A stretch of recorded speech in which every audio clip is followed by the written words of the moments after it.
ولا يحزنك قولهم إن العزة لله جميعا هو السميع العليم ألا إن لله من في السماوات ومن في الأرض وما يتبع الذين يدعون من دون الله شركاء إن يتبعون إلا الظن وإن هم إلا يخرصون هو الذي جعل لكم الليل لتسكنوا فيه والنهار مبصرا إن في ذلك لآيات لقوم يسمعون۔ اور آپ کو اے نبی ان کفار و مشرکین کی باتیں غم میں نہ ڈالیں، تمام تر غلبہ اللہ ہی کے لیے ہے، وہ سنتے ہیں جانتے ہیں۔ یاد رکھیے کہ جتنے کچھ آسمانوں میں ہیں اور جتنے زمین میں ہیں یہ سب اللہ ہی کے ہیں، اور جو لوگ اللہ کو چھوڑ کر دوسرے شرکاء کی عبادت کر رہے ہیں کس چیز کا اتباع کر رہے ہیں؟ محض بے سند خیال کا اتباع کر رہے ہیں اور محض قیاسی باتیں کر رہے ہیں۔ وہ ایسے ہیں جنہوں نے تمہارے لیے رات بنائی تاکہ تم اس میں آرام کرو، اور دن بھی اس طور پر بنایا کہ دیکھنے بھالنے کا ذریعہ ہے، اس میں دلائل ہیں ان لوگوں کے لیے جو سنتے ہیں۔ سامعین بن آیتوں کی تفسیر سماعت کیجیے۔ اللہ تعالیٰ کی بعض نشانیوں کا بیان۔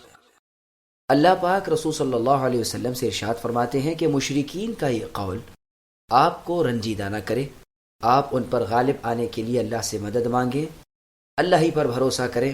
ہر طرح کی عزت اور غلبہ اللہ اور اللہ کے رسول اور ایمان والے بندوں کے لیے ہے۔ وہ اللہ اپنے بندوں کی باتوں کو سنتے اور ان کے احوال کو جانتے ہیں۔ آسمانوں اور زمین کی بادشاہت اللہ ہی کے لیے ہے۔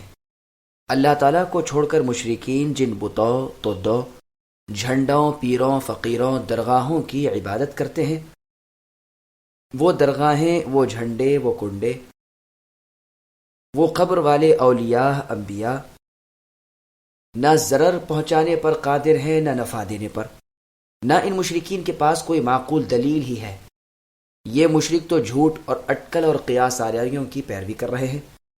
پھر آگے ارشاد ہوتا ہے کہ اللہ نے اپنے بندوں کے لیے رات بنائی تاکہ دن بھر کی تھکان سے سکون و راحت حاصل کریں، اور دن کو حصول معاش کی خاطر روشن بنایا۔ وہ دن میں سفر کرتے ہیں اور روشنی کے اندر ان کے دیگر مصالح ہیں۔ ان دلائل کو سن کر عبرت حاصل کرنے والوں کے لیے ان آیتوں میں نشانیاں ہیں۔ چنانچہ ان آیتوں میں نشانیاں ہیں اور وہ عظمت خالق پر دلیل لاتے ہیں۔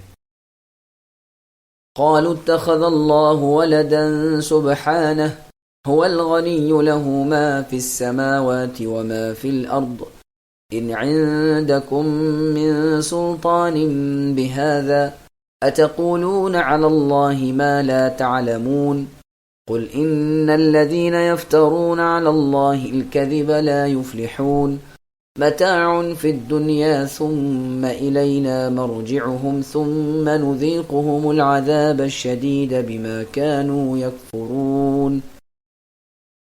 وہ مشرکین کہتے ہیں کہ اللہ اولاد رکھتے ہیں، اللہ کی ذات تو پاک ہے، وہ اللہ تو کسی کے محتاج نہیں، اللہ ہی کا ملک ہے، جو کچھ آسمانوں میں ہے اور جو کچھ زمین میں ہے، تمہارے پاس اس پر کوئی دلیل نہیں، کیا اللہ کے ذمے ایسی بات لگاتے ہو جس کا تم علم نہیں رکھتے؟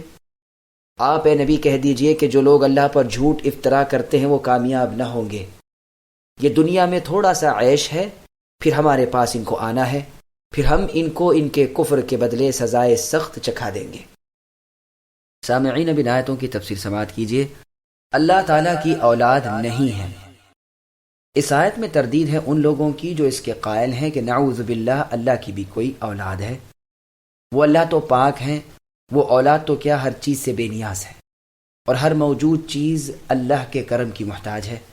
زمین اور آسمان اور اس میں جو کچھ ہے سب کچھ اللہ ہی کا ہے، پھر وہ اپنے مملوک اور اپنے عبد ہی کو اپنا بیٹا بھلا کیسے بنا لیں گے؟ اے ایمان والو، تمہارے پاس تو یہ دلیل ہے، لیکن ان کے پاس اپنے جھوٹ اور الزام تراشی کی کوئی دلیل نہیں۔ ارے تم جانتے کچھ بھی نہیں اور دعوے کر بیٹھتے ہو۔ یہ مشرکین کو زبردست تنبیہ اور ڈراوا ہے۔ یہ کافر لوگ کہتے ہیں کہ اللہ تعالیٰ کا بھی ایک بیٹا پیدا ہوا ہے۔ یہ ایسی زبردست گستاخی ہے کہ اس کو سن کر آسمان پھٹ پڑے، زمین شق ہو جائے، پہاڑ گر پڑے تو کوئی تعجب کی بات نہیں۔ اللہ کو بھلا یہ کہاں سزاوار ہے کہ اللہ کے بھی کوئی اولاد ہو؟ زمین و آسمان کی ہر چیز تو اللہ کی ممنون اور اللہ ہی کی غلام و عبد ہے، سب اللہ کے شمار میں ہیں، وہ ہر چیز کی گنتی جانتے ہیں۔ ہر ایک قیامت کے روز انفرادی طور پر یعنی تنہا تنہا اللہ کے پاس حاضر ہوگا۔ پھر ان بہتان لگانے والے کافروں کو اللہ پاک دھمکی دیتے ہیں کہ یہ دین اور دنیا میں کہیں بھی فلاح نہ پائیں گے، لیکن دنیا میں انہیں جو کچھ مل رہا ہے وہ ان کے لیے عذاب کا پیش خیمہ ہے اور ان کے لیے ڈھیل ہے، تاکہ چندے اور وہ دنیا کے متاع قلیل سے مستفید ہو جائیں، پھر تو انہیں زبردست عذاب سے متصادم ہونا ہی پڑے گا۔ یہ دنیا تو ان کے لیے چند روزہ زندگی کی راحت ہے، پھر ہماری طرف لوٹنا ہوگا ہی، وہاں ہم انہیں عذاب شدید کا مزہ چکھائیں گے۔ یہ ان کے جھوٹ اور اللہ پر الزام لگانے اور کفر کے سبب سے ہوگا۔ وَاتْلُ عَلَيْهِمْ نَبَأَ نُوحٍ إِذْ قَالَ لِقَوْمِهِ يَا قَوْمِ إِن كَانَ كَبُرَ عَلَيْكُمْ مَقَامِي وَتَذْكِيرِي بِآيَاتِ اللَّهِ فعلى الله توكلت فأجمعوا أمركم وشركاءكم ثم لا يكن أمركم عليكم غمة ثم اقضوا إلي ولا تنظرون فإن توليتم فما سألتكم من أجر إن أجري إلا على الله وأمرت أن أكون من المسلمين فكذبوه فنجيناه ومن معه في الفلك وجعلناهم خلائف وأغرقنا الذين كذبوا بآياتنا فانظر كيف كان عاقبة المنذرين۔ اور آپ ان کو نوح علیہ السلام کا قصہ پڑھ کر اے نبی سنائیے، جبکہ انہوں نے اپنی قوم سے فرمایا کہ اے میری قوم، اگر تم کو میرا رہنا اور احکام الہی کی نصیحت کرنا بھاری معلوم ہوتا ہے تو میرا تو اللہ ہی پر بھروسہ ہے۔ تم اپنی تدبیر ماں اپنے شرکا کے پختہ کر لو، پھر تمہاری تدبیر تمہاری گھٹن کا باعث نہ ہونا چاہیے، پھر میرے ساتھ کر گزرو اور مجھ کو مہلت نہ دو۔ پھر بھی اگر تم اعراض ہی کیے جاؤ تو میں نے تم سے کوئی معاوضہ تو نہیں مانگا، میرا معاوضہ تو صرف اللہ ہی کے ذمے ہے، اور مجھ کو حکم کیا گیا ہے کہ میں اطاعت کرنے والوں میں سے رہوں۔ سو وہ لوگ یعنی ان کی قوم والے ان کو جھٹلاتے رہے، پس ہم نے ان کو اور جو ان کے ساتھ کشتی میں تھے ان کو نجات دی اور ان کو آباد کیا، اور جنہوں نے ہماری آیتوں کو جھٹلایا تھا ان کو غرق کر دیا۔ سو دیکھنا چاہیے کیسا انجام ہوا ان لوگوں کا جو ڈرائے جا چکے تھے۔ سامعین، اب ان آیتوں کی تفسیر سماعت کیجیے۔ قوم نوح کی تباہی و بربادی۔ اے نبی صلی اللہ علیہ وسلم، کفار مکہ کو جنہوں نے آپ کو جھٹلایا ہے اور آپ کی مخالفت کی ہے، نوح علیہ السلام کی اور نوح علیہ السلام کی قوم کے واقعات سنا دیجیے۔ جنہوں نے اپنے پیغمبر نوح علیہ السلام کی تکذیب کی، انہیں جھوٹا قرار دیا، تو اللہ تعالیٰ نے کس طرح ان کو ہلاک کر دیا اور ان کو کس طرح غرق آب کر دیا، تاکہ متقدمین کے افسوسناک نتیجے کو دیکھ کر یہ ہوشیار ہو جائیں کہ کہیں انہیں بھی ہلاکت کا سامنا نہ ہو۔ وہ واقعات یہ ہیں کہ نوح علیہ السلام نے جب اپنی قوم سے کہا کہ اگر ایسا ہی تم کو میرا تمہارے درمیان بھیڑنا اور تم کو راہ راست پر لانے کے لیے نصیحتیں کرنا گراں گزرتا ہے تو خیر مجھے بھی پرواہ نہیں، میرا بھروسہ تو اللہ تعالیٰ پر ہے، تم کو گراں گزرے یا نہ گزرے میں تو تبلیغ سے باز نہیں آ سکتا۔ اچھا تم اور تمہارے شر کا یعنی بتوں اور اوثان جن کی تم اللہ کے بجائے عبادت کرتے ہو سب ایک دل ہو جاؤ اور اپنی کوششوں میں کوئی کسر اٹھانا رکھو اور ہر طرح سے اپنے کو مضبوط بنا لو۔ اگر تم کو یہی گمان ہے کہ تم حق پر ہو تو میرے بارے میں اپنا فیصلہ نافذ کرو اور مجھے 1 گھنٹے بھر کی مہلت نہ دو، جس قدر کر سکتے ہو کر گزرو، مجھے نہ تمہاری پرواہ ہے نہ تم سے خوف ہے، کیونکہ جانتا ہوں کہ تمہارے قیاس کی بنیاد تو کچھ ہے ہی نہیں۔ ہود علیہ السلام نے بھی اپنی قوم سے ایسا ہی کہا تھا کہ میں بھی اللہ تعالیٰ کو گواہ بناتا ہوں اور تم بھی گواہ رہو کہ تم اللہ تعالیٰ کو چھوڑ کر بتوں کو شریک الہی بنا لیتے ہو۔ میں اس ذہنیت سے بالکل بری و بیزار ہوں، اب چاہو تو تم میرے خلاف سازش کر لو اور مجھے دم بھر کی بھی مہلت نہ دو، میرا بھروسہ تو اللہ تعالیٰ پر ہے جو تمہارے بھی اور میرے بھی رب ہیں۔ اب اگر تم نے تکذیب کی یعنی جھٹلایا اور پیٹھ پھیر لی تو کیا مجھے تم سے کچھ ملنا تھا کہ جس کے ضائع ہونے کا افسوس ہو؟ میں جو تمہاری خیر خواہی کر رہا ہوں اس پر کچھ تم سے اجرت تو نہیں مانگ رہا، مجھے تو اجر دینے والے خود اللہ تعالیٰ ہیں۔ مجھے تاکید ہے کہ سب سے پہلے میں ایمان لاؤں اور مجھ پر فرض ہے کہ اسلام کے احکام کی تعمیل کروں، کیونکہ تمام انبیاء علیہم السلام کا دین اسلام ہی تھا، چاہے وہ ابتدائی ہوں یا آخری۔ طریقہ کار اور مشرب جدا ہو جائے تو ہو جائے، کچھ مذائقہ نہیں، توحید کی تعلیم تو ایک ہی رہے گی۔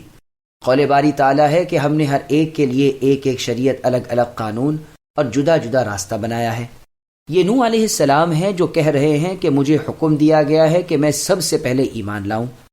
ابراہیم خلیل اللہ، اللہ تعالیٰ کے دوست علیہ السلام کے بارے میں اللہ تعالیٰ فرماتے ہیں کہ جب ان کے رب تعالیٰ نے ان سے کہا کہ ایمان لاؤ تو فوراً بول اٹھے کہ میں ایمان لایا۔ ابراہیم علیہ السلام نے اپنے بیٹوں، پوتوں اسماعیل اور یعقوب علیہ السلام کو بھی نصیحت کر رکھی تھی کہ اے میرے بیٹو، اللہ تعالیٰ نے تمہارے لیے دین اسلام کو انتخاب کیا ہے، اس لیے اسلام کو اختیار کر رکھو قبل اس کے کہ تمہیں موت آ جائے۔ یوسف علیہ السلام نے بھی کہا تھا کہ اے اللہ، آپ نے مجھے بادشاہت عطا فرمائی اور بات کی توجیہ و تعویل کی تعلیم دی، زمین و آسمان کو پیدا کرنے والے آپ ہی ہیں، دنیا اور آخرت میں میرے والی ہیں، میں مروں تو اسلام پر قائم رہ کر مروں اور مجھے صالحین کے گروہ میں شامل رکھیے۔ موسیٰ علیہ السلام نے کہا تھا کہ اے لوگو، اگر تم مسلمان ہو تو اللہ ہی پر بھروسہ رکھو اور اللہ ہی پر ایمان لاؤ۔